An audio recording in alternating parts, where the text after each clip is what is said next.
אז אני מאלה אני חולמת והכל קורה, אבל אתה לא תמיד יודע לפרש, וחלמתי, אני עם אבא שלי ואחותי, ואנחנו על איזשהו צוק, ואנחנו בחושך,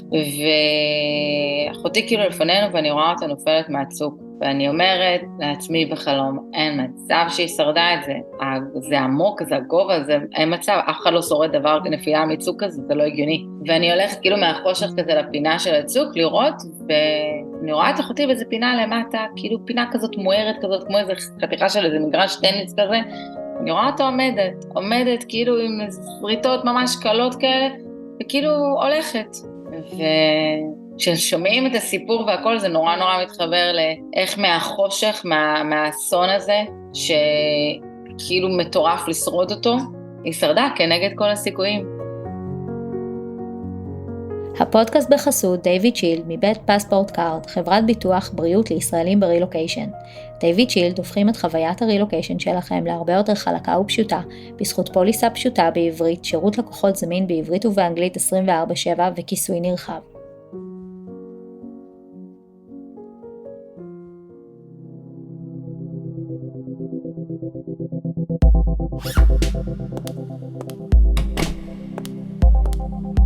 מסע הרילוקיישן יכול להיות עמוס באתגרים, אין ספור חוויות והתמודדויות. אני אביעד טרכטינגוט, מאמנת נשים ואימהות לרילוקיישן ומערכות יחסים. אימא ל4 עולמות, נשואה לאבי וגרה בדלס טקסס שבארצות הברית. פה אשתף במסע הרילוקיישן האישי שלי, כדי לעזור לך להרגיש בבית גם ברילוקיישן.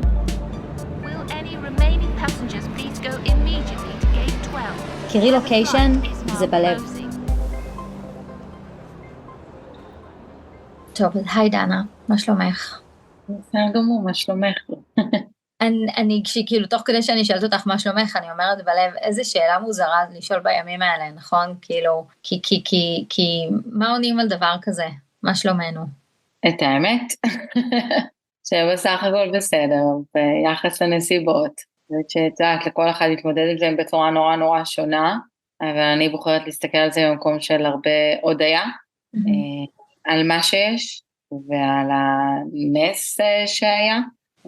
ולהתמקד בדברים האלה, בדברים הקטנים שיש לנו ביום יום, שהם לא ברורים מאליו, כי אחרי דבר כזה אתה לגמרי מבין ששום דבר הוא לא ברור מאליו. אז לפני שאנחנו קופצות רגע לתוך הדבר הזה, אני אשמח אם תציגי את עצמך. אז דנה. נכון, אז אני דנה, הגעתי לפני 8 שנים קצת יותר לדרום אפריקה, בעצם עבדתי בחברה גלובלית, הציעו לי רילוקיישן, זרמתי על הרעיון, ככה עברתי לבד, לא כחלק מפאקג' כזה דיל של משפחה, ודווקא עברתי בתקופה מאוד קשה בחיים, כי בדיוק אחרי שאמרתי כן, כאילו גילינו שאמא שלי חולה, וזה היה כזה מסע של סבבה, אני אעשה את השנתיים האלה וזהו, וזה נגמר, ובשנתיים האלה היא נפטרה, ואז הבנתי כמה, כמו שהיא אמרה לי, אני לא אפטר על כלום ועל החלומות שלי ואני אהיה פה, ומחברה עברתי לעצמאות וכל התהליך, וכן, ואני אוהבת את דרום אפריקה עם כל היתרונות והחסרונות, וכמו שיש לכל מדינה, ולמזלי זכיתי שבנוסף לבית בארץ, שיש לי בית נוסף, שהוא דרום אפריקה, קייפטאון המהממת היום. אז א', זה כיף לשמוע שאת מרגישה שקייפטאון זה בית בשבילך, כאילו שהרילוקיישן שעשית הוא בעצם בית בשבילך, ואנחנו בעצם כאן, דווקא לא לדבר על הרילוקיישן, אנחנו כאן כי את אחות של שני בעצם ניצולה מהרייב, מהמסיבה ברעים, ואת היית איתה בעצם סוג של ליווית אותה טלפונית במהלך כל הדבר הזה, אז בעצם אני גם אשמח ככה לשמוע על הסיפור מהזווית שלך, את יכולה בעצם לספר את זה רק מהזווית שלך, כי היא לא פה, לספר את זה עבור עצמה. יש לי גם הזווית שלה, אז אני חושבת שזה נכון יותר לחבר את שתי הזוויות. אז את מוזמנת, הבמה שלך, את מוזמנת לחלוטין לחבר מה שנכון לך לחבר. אז אני אתחיל מזה שאת יודעת, אם דיברתי מקודם על ההודעה הזאת, אז זה בדיוק הרגעים שאתה מבין איך, כאילו אין לך, כאילו אנשים חיים בסרט שיש להם שליטה על החיים, כשאין לך שליטה, יש לך שליטה רק על התגובות שלך לסיטואציות, ואני מסתכלת על הסיטואציה ואני אומרת, אני הייתי אמורה להיות בארץ, הייתה לי טיסה, אני תמיד באה לחגים, תמיד, במיוחד, אני באה גם כמה פעמים בשנה, ואחותי ואני הולכות גם למסיבות ביחד, כאילו כשהייתה פה אצלי חודשיים, זה חלק מהווייב שלנו, זה הכיף שלנו, ובגלל אילוצים של ויזה וזה, ממש בדקה 90 החלטנו שאני משנה את הטיסה, ואני אמורה לטוס עכשיו בנובמבר, שכרגע בינתיים ביטלו לי את הטיסה כבר פעמיים, אז אני מחכה לראות, ופתאום אני אומרת, וואי, כאילו זה מטורף, אם אני הייתי בארץ, הייתי איתה במסיבה, ואני מנסה לחשוב על אבא שלי, מתמודד בסיטואציה, ששתי הבנות שלו שם, אחרי שאנחנו בלי אימא, ואחרי שלפני רק כמה חודשים איבדנו את דוד שלי, גם בגלל מחלם, וכאילו, ואני חושבת על סבתא שלי, שכאילו איבדה שני ילדים, וכאילו, ואיך אני עושה לה את זה. אז כל המחשבות האלה כאילו מאוד רצות כזה בראש, ואתה מבין כאילו כמה מזל יש, אבל כנראה שזה לא סתם, כמו שאומרים בחיים, אין מקריות. כי אני מצאתי את עצמי בעצם רואה את אחותי ביום שישי באינסטגרם, הולכת למסיבה, רואה את הסרטונים, את הזה, וכמה כיף. אני אומרת, אוי, זה כיף לה, כמובן שהיא נהנית, כך לא נמאס לה כבר מהמסיבות. אבל סתם, אחותי, יש בינינו 16 שנה הפרש, היא בת 20 ומשהו, אז ברור שזה גם הזמן שלה. ואני הולכת לישון, והאמת שבלילה חלמתי עליה, וחלמתי עוד כמה דברים, ואני בן אדם שמאוד מחובר ככה לאינטואיציה. אבל אני כאן... רגע, אז סליחה שאני קוטעת אותך, אבל כאילו זה משהו שחשוב רגע, אני כן הייתי שמחה עם שנייה רגע, אם זה בסדר מבחינתך, תפרטי רגע על החלום שהיה לך. אז אני מאלה אני חולמת והכל קורה, אבל אתה לא תמיד יודע לפרש, וחלמתי, אני עם אבא שלי ואחותי, ואנחנו על איזשהו צוק, ואנחנו בחושך, ואחותי כאילו לפנינו, ואני רואה אותה נופלת מהצוק, ואני אומרת לעצמי בחלום, אין מצב שהיא שרדה את זה, זה עמוק, זה הגובה, זה אין מצב, אף אחד לא שורד דבר נפילה מצוק כזה, זה לא הגיוני, ואני הולכת כאילו מהחושך כזה לפינה של הצוק, לראות, ואני רואה את אחותי באיזה פינה למטה, כאילו פינה כזאת מוארת כזאת, כמו איזה חתיכה של איזה מגרש טניס כזה, אני רואה אותה עומדת כאילו עם שריטות ממש קלות כאלה, וכאילו הולכת, כששומעים את הסיפור והכל, זה נורא נורא מתחבר לאיך מהחושך, מהאסון הזה, שכאילו מטורף לשרוד אותו, היא שרדה כנגד כל הסיכויים כביכול, כאילו גם הכל כזה פתאום מתגלה בצורה של הידיד שהלך איתה, שגם די הציל אותה ואיפס אותה, כי אחותי קצת יכולה להיות חרדתית, הוא לא אמור ללכת, ואחי סיפר לי שהוא בסוף הלך בגלל אחותי, והוא זה שכאילו גם מחזיק אותה ותפס אותה בידיים, כשהתחילו לראות עליהם והכל, הוא תפס אותה ואמר לה, כאילו, תתפסי על עצמך עכשיו וגרר אותה, כי רק כאילו לספר רגע מהזווית שלהם, הם מבחינתם היו במסיבה, קמו, רקדו, נהנו, היא גם אפילו התראיינה ואיך שהיא סיפרה את זה גם ב-CNN, היא אומרת, צילמתי תמונה של הזריחה כל כך יפה, כאילו כיף, כאילו נהנים כל כך מכל רגע ובהנאה כזאת, ופתאום מתחילים הרקטות, ומזלם שהם לא היו מאלה שנלחצו, כי אלה שנלחצו ושם נכנסו לאוטו היו בקו הראשון, והם הלכו... כלומר, מי שיצא ראשון בעצם היה זה שפגש את המחבלים ראשון. כן, לגמרי, כל אלה שבחרו ראשונים עם הרכב, המחבלים חיכו להם בכניסה, והם היו כבר בתופת הראשונה, אבל הם עוד הלכו כאילו לקמפ, וחזרו, וסידרו את הדברים, והתארגנו, ונכנסו לאוטו, והם היו עם עוד איזה שני חברים, האמת שכאילו בכלל, כל מי שהולך למסיבה הזאת זה שבט, זה אנשים שמכירים אחד את השני, חלק מכירים יותר טוב, חלק פחות, אבל עם השני החברים שהם באו, הם התפצלו בעצם לשתי זוגות, והם הלכו לרכב, ונכנסו לרכב, ובזמן שמנסים לצאת עם הרכב, אנשים צועקים להם, יורים פה, תברחו, כאילו מנסים לברוח עם האוטו, פתאום יורים עליהם, אז הם פשוט יוצאים מהאוטו ומתחילים לברוח. אז בעצם היה איזשהו מרחק בין היציאה לכביש, לצאת מהאזור, לבין איפה שזה היה ממש אתר קמפינג, שהייתה פה גם ליד הייתה את המסיבה, והם בעצם הלכו לארוז את הדברים שלהם די בנחת, קיפלו את עצמם, ואז הם הלכו לכיוון הרכב, כשהם כבר נכנסו לרכב, אז הם פגשו אנשים שאמרו להם, יורים פה, ואז הם החליטו לנטוש את הרכב. אז אני אסביר למי שלא מכיר איך המסיבות האלה הולכות. יש לך את הרחבת ריקודים, ליד רחבת הריקודים יש לך ככה כמו מיני דוכנים, יש כמובן אפשרות כאילו גם לאוכל, לשתייה, כל הבר וכאלה, שזה המתחם הראשי, ששם יש גם את הפרמדיקים ודברים כאלה. קרוב לזה, במרחק של ממש 2-3 דקות הליכה, כאילו יש כבר אזורים שאנשים כאילו מתמקמים,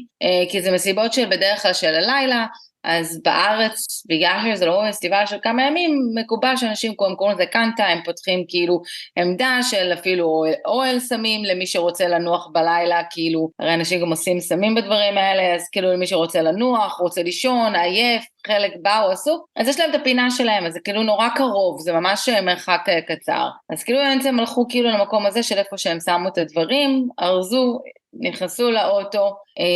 ואיך שהם התחילו לנסוע, כאילו כולם עומדים בפקקון כזה, אז באמת כבר התחילו לבוא קולות שאומרים כאילו תיסעו יורים, ועם הזמן הם מתחילים לשמוע את העיריות, ככה התרה של העיריות מתחזקות ומתחזקות ומתחזקות. ואז בשלב הזה כאילו הם יוצאים מהאוטו ומתחילים לברוח, ואחותי בעיקרון יצאה יחפה מהאוטו, בסדר? גם ככה היא אוהבת במסיבות האלה לרקוד יחפה והכל. וואי. שבו על האדמה הזאת לרוץ כאילו יחפה, לאחותי גם יש שיער ורוד, אז ככה מה שנקרא היא בולטת, יש לה חצי שיער ורוד וכזה היא אוהבת ורוד, גם יש לה חולצה ורודה, זה גם אחד הדברים שבשלב מסוים עלה לך בראש, רק שלא יזהו אותה עם הדבר הזה, אולי זה יגרום לה לחזור חזרה לטבעי, אבל הם פשוט מתחילים לרוץ, ותוך כדי שהם רצים, הם מרגישים כאילו שיורים עליהם, והכדורים עוברים להם לאט על כפות רגליים.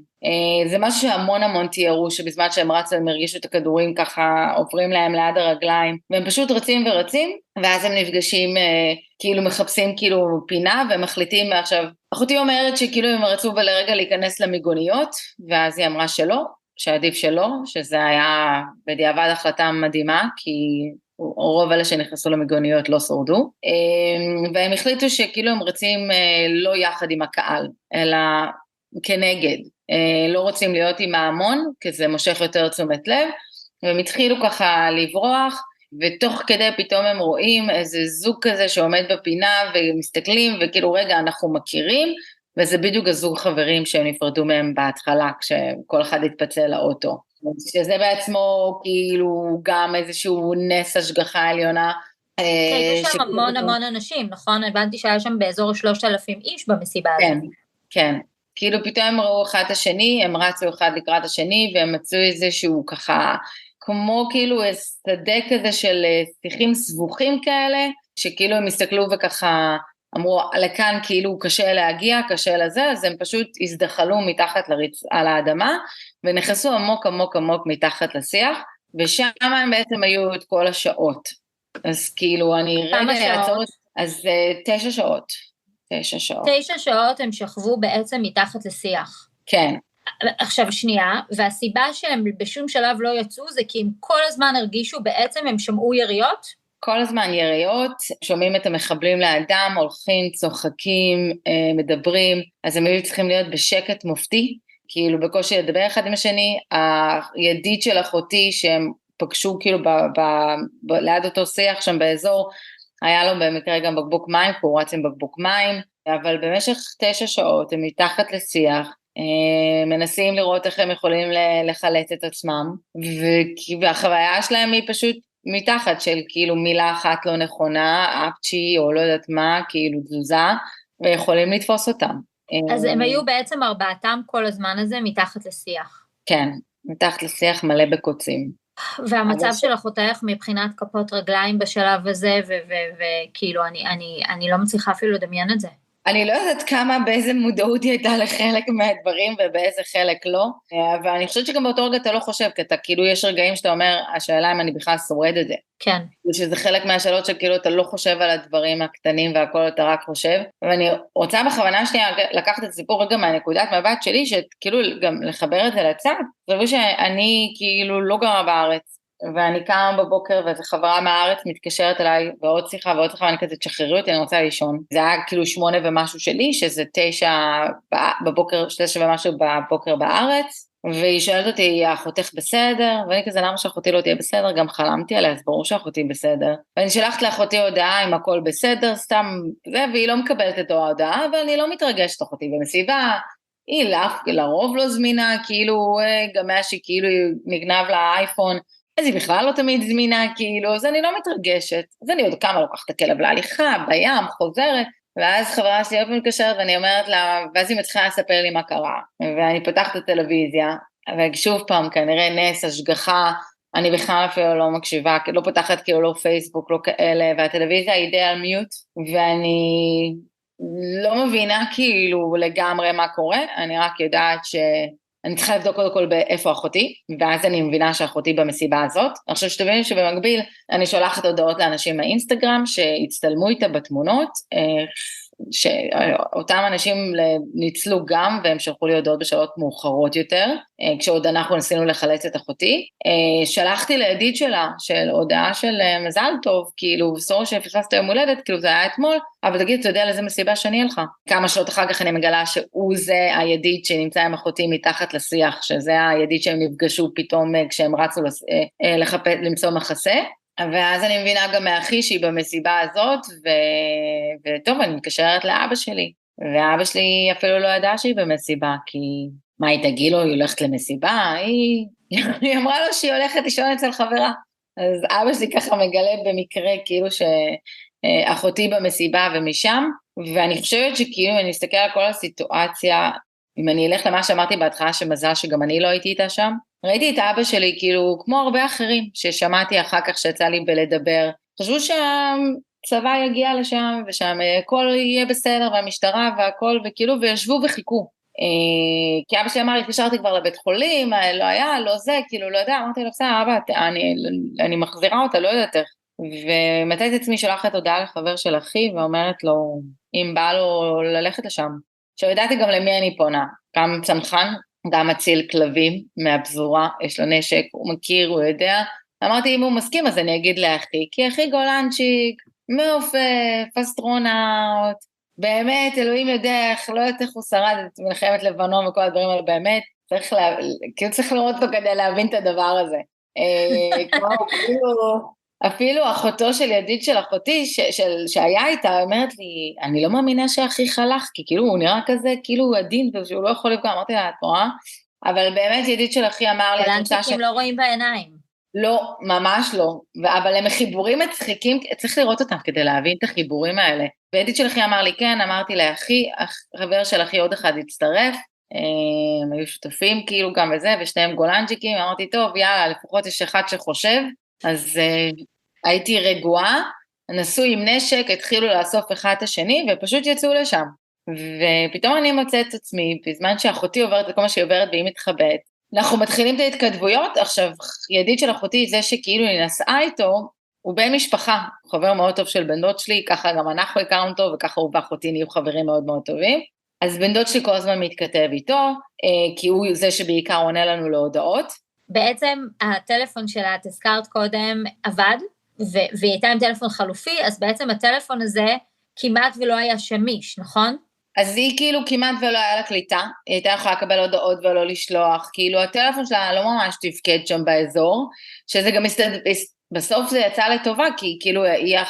כשכולם כבר שימו את הסוללות שלהם, לה עוד היה איזה 3% ככה בדיוק שהספיקו להם לדקה ה-99. אז זה כאילו איכשהו באמת הכל מתגלגל בצורה כזאת, אבל את יודעת, אתה פתאום מוצא את עצמך בסיטואציה שהם שם, היא בקושי, היא פעם בעונה, בפעם הראשונה שהיא עונה לי, היא אומרת לי, אני בסדר, אל תגידי לאבא כלום, אני לא רוצה שהוא ידאג. באיזה סרט את חיה? קודם כל אבא יודע. כאילו, מה לא לדעת? את כאילו,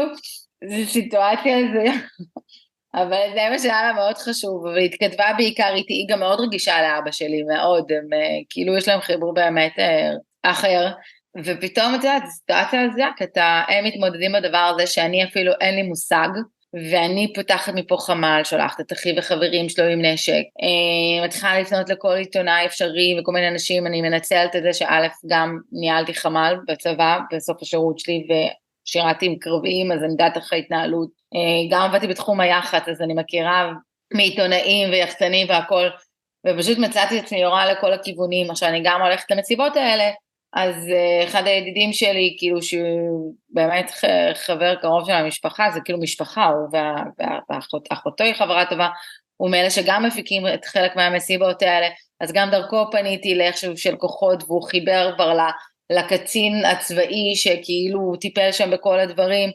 וזה פשוט התחיל להיות חרל מטורף של 9 שעות של הרבה כאילו עשייה, שתוך כדי אתה מתקשר, כאילו שלחתי חברה מהארץ, להתקשר לפיקוד העורף, בדבר הכי הזוי בעולם, שולחים לי לינק למלא של המשטרה, שזה גם לא נותן בכלל מיקום, וכאילו רק בסוף באמת הבנתי כמה מזל שא' שלחתי את אחי וחברים שלו, ושלא חיכיתי ושלא ישבתי בשקט, וכמה השגחה העליונה של אמא שלי, שפשוט שמרה עליהם בצורה מדהימה, וכיוונה אותי וכיוונה אותם, וכאילו כיוונה את כל הדברים, אני ממש ממש ממש ראיתי את זה ככה, ואני חושבת שרק בשלב מסוים בצהריים, התחיל ליפול לי הסימון על המצב, כשחבר של אחי שולח לי הודעות, דנה, כל פעם שאני מתקרב, אני יכול לראות איפה הם פחות או יותר, אבל יורים עלינו וזורקים עלינו גם רימונים וכאלה, כל פעם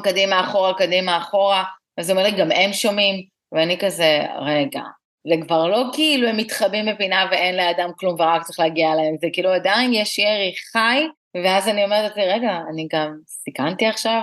בשיא חוכמתי. את אח שלך ואת החברים שלו, כן. אבל בכל זאת כאילו לא נתתי לעצמי להביע איזשהו יותר מדי רגש, גם ברגעים שבכיתי ל2-3 דקות, וקדימה תתאפסי על עצמך, ואת קדימה בעבודה, ואני אומרת להם, אתם מחזירים אותה חיה הביתה, אתם מחזירים אותם, אין כזה דבר. ובאמת יורה, ואת ההודעות שלו אני שולחת דרך מישהו לכוח הצבא, כדי שידעו שגם שם יש יריות, ואז בעצם כוחות מגיעים ויש שם חילופי ירי. באיזה שלב הגיעו לשם כוחות של הצבא? אז כל הזמן היה שם התנהלות של ירי וכאלה. משלב מסוים כן התחילו שם ככה חילופים של יריות, שאני מאמינה שזה גם בגלל כאילו אחי וחברים שלו שהיו שם שכיוונו לשם כוחות וכאלה, וגם אני שיורדתי כאילו לקצין המבצעי שגם יש וזה, וכל מיני כנראה עוד דברים מסביב, אז אני מאמינה שזה מיקס של גורמים שכאילו התחילו באמת להגיע לעוד מקומות,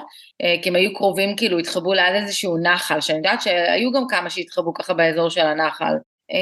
וזה התחיל פשוט מסע מטורף, ואני חושבת שהיה שלב שכאילו חבר של אחי ואחי אומרים, טוב, גם דיברו עם איזה מישהו מהשב"כ שהיה שם, הגענו לכל מקומות, אני כבר שלחתי גם מישהו מהשב"כ, כאילו זה באמת הגיע למצב ממש הזוי, שאתה פשוט מנהל כאילו מבצע חילוץ, בחיים לא חושבת שאני אעשה מבצע חילוץ מקייפטאון לאחותי בארץ, ובשלב מסוים אחי וחברים שלו אומרים לי, כאילו אנחנו רוצים להיכנס, אבל אנחנו חייבים עוד מישהו שיכנס איתנו עם נשק, עד שהם בסוף מצאו ככה מישהו שיכנס איתם, עם הנשק, ממש כמה דקות אחרי מישהו אחר כבר הגיע לאחותי וחילץ אותה, ואני זוכרת כי ישר כבר אמרתי לאבא שלי, כי אבא שלי התקשר להגיד לי, דיברתי איתה, חילצו אותה, וזה אותו רגע צריך להגיד לאחי, ללירן, כאילו שהם צריכים לצאת החוצה, כי גם לא בא לי עכשיו שכאילו הם מגיעים אליה ועכשיו כאילו כלומר, מי שבסוף חילץ אותה היה בן אדם שהוא לא אח שלך, אלא מישהו אחר פרטי, בן אדם פרטי שהגיע לשם? כן, כן, מישהו שחילץ הרבה אנשים, שמים אותו הרבה כאילו בחדשות, עכשיו ברחתי השם שלו, אבל הוא חילץ לו מעט מיוזמתו, אז אני כאילו לא יודעת דרך מי הוא קיבל מידע ואיך הוא הגיע והכל וזה, אבל אני יודעת שגם אם אפילו הוא לא היה מגיע, אז זה היה עניין של 5 דקות והכי כבר, הם היו שם, הם כבר היו בפנים, ואני חושבת שגם מה ששבר זה שגם שניהם אמרו לי, הוא וחבר שלו, שמה שהם ראו שם הם לא ראו באף מלחמה בצבא, ולא בעזה, ולא בלבנון, ושזה היה ממש מזעזע, ואיכשהו הכנסתי אותם גם לתופת של לראות את הדבר הזה, אבל הם בסוף כאילו הצליחו להגיע גם אחר כך לאחותי, כי הוצאתי אותם מהר מאוד, אמרתי להם תיסעו עכשיו, חילצו אותם לפטיש, עכשיו תיצאו לשם, ואז הם באמת ככה יצאו חוצה, אספו את העוד חבר, ונסו, שנייה, בפטיש לא היו מחבלים? לא, לא, הרבה ברחו לשם. הבנתי. הרבה כוחות של הצבא שם, כאילו באזור שם, לשם היו מפנים, לשם פינו המון מהמסיבה. מהמסיבה. אם אני שנייה מבקשת ממך לצייר לי כזה איזושהי מפה דמיונית של הדבר הזה, זה בעצם כביש שמוביל למין חורשה, למין מה? כאילו,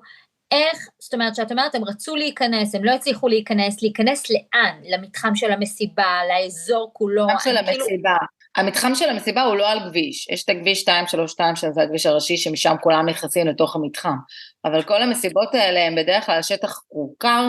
אם זה מדברים על אזור הדרום, אז זה בשטח כורכר, אז אתה צריך כאילו ממש להיכנס עם האוטו, לנסוע את זה אולי גם כמה דקות של כורכר, יש פינה שמכנים, יש פינה של כל המסיבה, יש פינה שמי שרוצה יכול להתמקם, ויש את כל השטח הפתוח מסביב, אז כדי להיכנס, תחשבי שמאזור מסוים, קודם כל לאחי יש 4x4, אז זה ממש אפשר להם להיכנס ממש קרוב, כי הם גם שלחו לי מיקומים והראו לי, אנחנו 2 קילומטר ממנה, אנחנו מתקרבים, אנחנו זה, הם,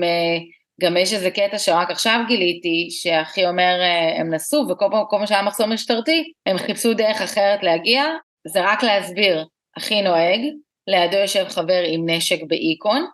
ומאחורה יושב עוד חבר, אז החבר מאחורה אומר, רק שלא ניכנס לאופקים, כי באופקים גם היה את הבלגן, ואז פתאום הם רואים ברוכים הבאים לאופקים, ואז הם רואים רכב עם גופות, אבל כאילו הם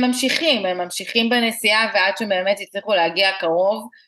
כמה שאפשר, ואז הם מגיעים עם רכב שטח, אז אחי ממש נסע עם השטח 4x4, ומהשטח הגיע כמה שיותר קרוב, כדי באמת להצליח, ובעצם בדרך זה הם מצאו את עצמם ממש קרובים לאחותי, וכאילו, וגם בתוך שדה קרב במקום מסוים. וואו, תקשיבי, ובעצם, אז את יודעת שהיא בטוחה, אחרי שהבן אדם הזה חילץ אותה, ואז את בעצם אומרת לאחיך, תחלץ לאחור גם אתה, ומה אז? זאת אומרת, איך היא מגיעה הביתה? אז אחי וחברים שלו כאילו נוסעים אליה, אמרתי להם איפה היא נמצאת, אז הם חילצו את עצמם, נסעו אליה, האמת שיצא לי לדבר איתה לרגע בטלפון מטלפון של מישהי אחרת, ואז היא עוד גם צועקת עליי, חצופה, איך שלחתי את אחי, אבל כאילו למה סיכנתי אותם, אבל חבר של אחי אמר לו, כאילו הוא גם חבר של אחי, ידיד של אחותי, הוא אמר לו כאילו, וואי, אני עכשיו יכול להיות רגוע, כי זה כאילו עכשיו, אני סומך על מי שאני נמצא, ומשם כאילו הם לקחו אותם, האמת שהם השאירו רכב אחד באשקלון, כי הם התפצלו לשני רגבים, אז הם עוד היו צריכים לנסוע לאשקלון, להחליף את הרכב ואז לנסוע, והאמת שעד שהיא לא נכנסה הביתה וראיתה בשיחת וידאו, לא הייתי לגמרי רגועה, כי גם ידעתי שאת יודעת, יש עוד רקטות, יש עוד יירוטים באוויר, כאילו באו מאשקלון, יוצרים, פתאום היה גם ירי על גוש דן, והייתה נפילה בגוש דן, אז אתה כאילו רגע, אז איפה אתם והכל, אבל כן, זה לא, תראי, זה לא פשוט, כאילו, מה שהם חוו, מה שהם ראו, אבא שלי אמר שלקח לו שעה, אחותי אומרת 3 שעות, אני הולכת על ממוצע 2 זה מה שלקח לו להוציא לה את כל הקוצים מהשיער. אוי, ומהרגליים. מהרגליים פחות לא, כאילו, זה יותר על השיער, כי הם נתקעו כזה בפנים, מסיכים, ויש כאילו גם סרטוני וידאו שלהם, הם עשו סרטון של כאילו, שתכלס אני צריכה, היא בחיים לא תעמוד בו, כן? אבל היא אמרה, היא וידיד שלה שאלו, ודווקא יראו את זה ב-CNN על מה המילים שלהם, כאילו מה הם היו רוצים להגיד לפני הסוף, ואז היא גם צוחקת, היא אומרת, זה דווקא יכול להיות מצחיק שזה יהיה הסרטון האחרון שלי בחיים, ואז היא אומרת, אני מבטיחה שאם אני יוצאת מזה, אני לא הולכת יותר למסיבה, אני לא יוצאת מהבית, זהו. ברור שהיא יוצאת מהבית, היא עכשיו נסעה לאילת, אבא שלי נתן לה לי ככה התפנק לנסוע לחברים שגם ניצלו מהמסיבה, נסעה לאילת ואפילו הרוויחה טלפון חדש, בטענה שככה יש גישה וסוללה יותר טובה. אבל כן, זה הזוי, והיא איבדה חברה מאוד טובה במסיבה הזאת, שרק עכשיו בדיוק הסתיימה השבעה. וגם אני בעצמי מכירה אנשים, כאילו מישהו טוב שאני מכירה, שהבן שלו נרצח במסיבה, ועוד מישהו שאני מכירה שאימא ל3 ילדים, שגם נרצחה במסיבה, וזה לא קל, זה לא פשוט, אבל אני באמת בהודעה על זה שהחלום הזה החזיק אותי, כי ידעתי שהיא תהיה בסדר, אני בהודעה על זה שהייתי פה ויכולתי להפעיל את החמ"ל ולפנות לכל גורם אפשרי, ולנער את כל הכוחות בשטח, כי היה איזה שלב שחבר של אחי, אחרי שהם חזרו, הוא אמר לי, אז בגלל איך קיבלתי טלפון של מישהו מהשב"כ? אמרתי לו, כן, כי כאילו, מה לעשות, אמרתם יורים עליכם, אז כאילו, לא יכולה לשבת בחיבוק ידיים, וחבר של אחי עוד גויס, איכשהו חזר הביתה באותו ערב, הוא כבר גויס בצו 8 לצפון, שהוא כבר שם מאז, זה פשוט סיטואציה שכאילו לא נתפסת. זה לא נתפס. אני חושבת א' שכולנו, בטח מי שעבר את הדבר הזה שאני לא יכולה להזדהות איתו בשום מצב, אני רק יכולה לנסות לחשוב, כי פשוט לא הייתי שם, אבל אני חושבת שכולנו סוג של מחכים להתעורר מהסיוט הזה, זה פשוט חלום בלהות, כל הדבר הזה. זה חלום בלהות, אבל שיש לו אור בקצה המנהרה, ורק צריך לבחור ללכת לאור הזה. זה נורא קשה להגיד וזה נורא קשה לשמוע גם בטח, אבל אני חושבת שרק מלהקשיב למשפחות שאיבדו את היקירים שלהם, ולמשפחות של החטופים שאומרים את הדברים האלה בעצמם, כאילו, אנחנו נראה ואנחנו נחיה ואנחנו נעשה את הכל בשבילם, ומה שהם לא הספיקו, אבל זה בדיוק זה הלקום ולזכור שאנחנו באמת חזקים, כי באמת הדבר הזה נורא נורא ייחד. תמיד יש את הקיצוניים לצדדים שככה יקשו על החיים, אבל... זה באמת, אני ממש רואה בזה נקודת אור, בזה שפשוט כאילו כולם אחרי כמעט שנה של פילוג קיצוני ועצוב מאוד. אני גם רואה את הייחוד הזה, וזה באמת, זה נורא נורא מרגש, והאמת שמה שרציתי לשאול אותך, זה איך זה מרגיש. אני יכולה להעיד על עצמי, שלי נורא נורא קשה להיות מחוץ לישראל בזמנים כאלה. זאת אומרת, בא לי להיות בארץ בזמן הזה, כאילו תמיד יש את הקטע הזה שנגיד להיות בארץ בימי זיכרון, בימי עצמאות, בזמנים קצת יותר כזה, שכולם מתאחדים וכזה, מין יש את הביחדנס הישראלי, וכאילו אני אומרת, וואו, בזמנים כאלה, ובטח כשיש לך אחות שאת פשוט בשלט רחוק, מולה, מול הידיד, מול אח שלך, מול כל העולם, את קולטת מה שקורה, נורא קשה בעיניים שלי להיות כל כך רחוקה. ואני הייתי שמחה לשמוע ממך איך זה מרגיש הדבר הזה. אני מבינה שאת רואה את האור, ואני מבינה שאת מסתכלת על הדברים בהודעה שזה מדהים, ובכל זאת הייתי שמחה לשמוע איך את מרגישה בהקשר הזה. אני יכולה להגיד שהמזל שלי שבאמת שעד 9 בערב שלי לא הקשבתי לגמרי לחדשות, אז באמת לא הייתי מודעת לעד כמה זה נורא, ועד כמה באמת היה לנו את הנס, וככל שאתה מקשיב יותר ויותר ואתה מבין מה באמת קורה וחווה שם, זה כואב מאוד, זה כואב מאוד, ואתה כאילו מוצא את עצמך, אני יכולה להגיד על עצמי שאני מוצא את עצמי כאילו בקונפליקט פנימי, ועם הרבה מצפון, אחד בגלל שאחותי ניצלה, לעומת אחרים שלו, ומצפון על זה שרגע, כאילו אני לא איתכם פה בארץ, ובאותו רגע כל מה שרציתי זה רק להיות שם, ולבוא ולתת לאחותי את החיבוק, ולהיות איתה ולתמוך בה, ואני יודעת שהיא חצי קצת כועסת עליי שאני לא שם כרגע להיות שם, וזה קשה וזה שובר, כי אתה באמת רוצה להיות שם, אתה רוצה להיות ולתמוך, וזה נורא קשה מהצד הזה, אבל במקביל אתה מוצא כאילו גם עוד קונפליקט של אני במדינה אחרת, יש לי עסק פה, קהל שלי הוא לא רק ישראלי, מותר לי לעבוד, לא מותר לי לעבוד, אבל אני בכלל לא מצליחה להתרכז בעבודה, ואני כל היום מול החדשות, ואתה כאילו באיזשהו כל הזמן מצפון כזה של מה נכון ומה לא נכון, ואיפה למצוא את עצמך,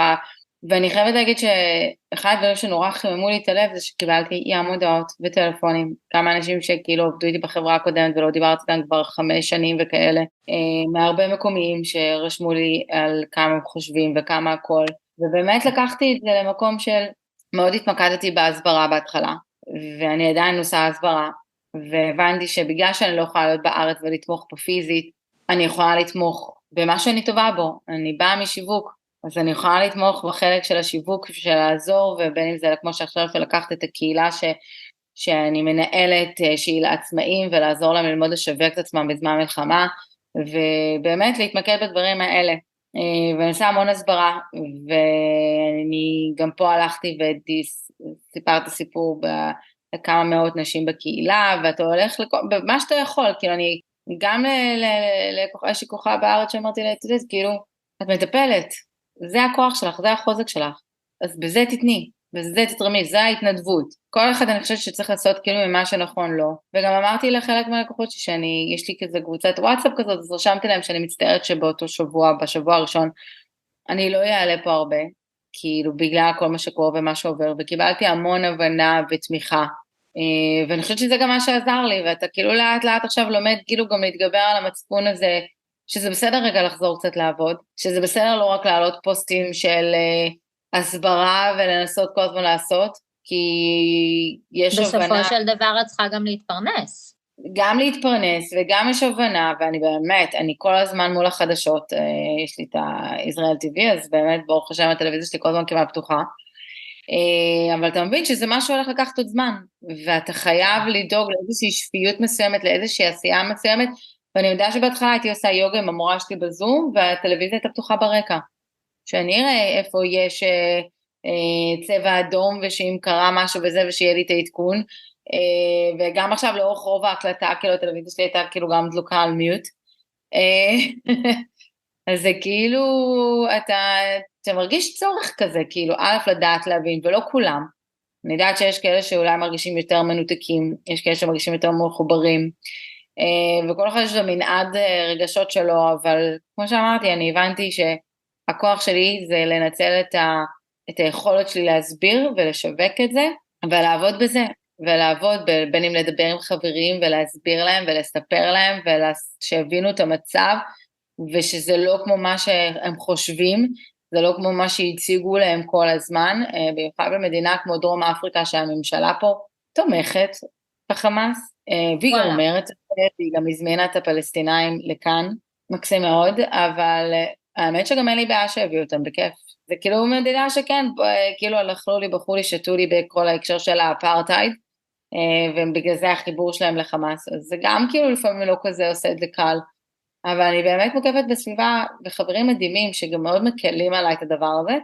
ואני גם יודעת שאני תכף באה לארץ, רק אני צריכה שלא יבטלו לי עוד פעם את הטיסה, אבל אני... שזה לגמרי אור בקצה המנהרה, לבקר בישראל. דנה, אני רוצה להודות לך על זה שבאת לכאן ושיתפת אותנו בסיפור שלך, בסיפור של אחותך, ואני חייבת להגיד לך שאת השראה בחוזק שלך, זה ממש לא מובן מאליו. גם כל התפקוד שלך לאורך כל הדבר הזה, וגם הגישה שלך היום, שאת אומרת, כל אחד עובד עם החוזקה שלו, כל אחד עובד עם מה שיש לו, בואו נשתמש במה שאנחנו טובים בו, כדי לתת, כדי להיות אקטיביים, כדי לא לשקוע. אני מאחלת לך המון הצלחה, והלוואי ולא יתבטלו לך הטיסות הבאות שתזמיני, ולשני אחותך שתהיה בהתאוששות מלאה רגשית ופיזית מהזוועה הזאת, ולכולנו שנדע ימים טובים ושקטים יותר. אז אני רק רוצה קודם כל להגיד תודה, גם על ההזדמנות לבוא ולשתף ולספר את הסיפור, ואת אומרת לי על החוזקה שלי, אז אני חושבת שכן, כאילו אני מבינה מפעם לפעם כמה יש לי, אבל זה כנראה גם משהו שגם לומדים כנראה בצבא, שבמצבים כאלה רגש שמים בצד, ואי אפשר לתת לו לנהל, אבל אני כן הייתי רוצה לסיים איזה משפט אחד שזה מצחיק, כי אני ואחותי קעקענו את זה ביחד, והצמיד שלה, של המסיבה, כשהיא ילדה את התמונה, מאותה סיטואציה, הוא היה בדיוק על המשפט הזה, בצורה כאילו מאוד ככה, שגורם לזה, אבל כשאמא שלי חטאה, ביקשתי ממנה לאחל לי ככה, מה היא מאחלת לי בחיים, והיא רשמה איזשהו משפט שרק כשנפטרה מצאתי, וקעקענו אותו, ואני אפילו אקרוא אותו עכשיו מהרגל, וזה בכתב יד שלה, רק מעשים מעניקים חוזק לחיים, וזה ככה תמיד של הנובה היה בדיוק על בין החוזק לחיים, בתמונה אצל אחותי, וזה בדיוק זה, וככה אני יודעת שהיא באמת שמרה מלמעלה, אני חושבת שזה משהו שכולנו צריכים לזכור, שרק המעשים שלנו נותנים לנו את החוזק האלה, לחיים האלה, וזה הזמן כאילו, זה בסדר לתת כמה דקות, כמה ימים, להשתבלל, לתת מקום לכל המנעד רגשות, ובשאלה מסוים, פשוט לקום לעשות, כאילו, לשפיות שלנו, לשפיות של הסביבה שלנו, וגם כדי לא לתת לארגוני טרור האלה את התחושה שהם ניצחו, כאילו, כי אנחנו חזקים יותר מהכל. אנחנו חזקים. תודה רבה רבה רבה, דנה.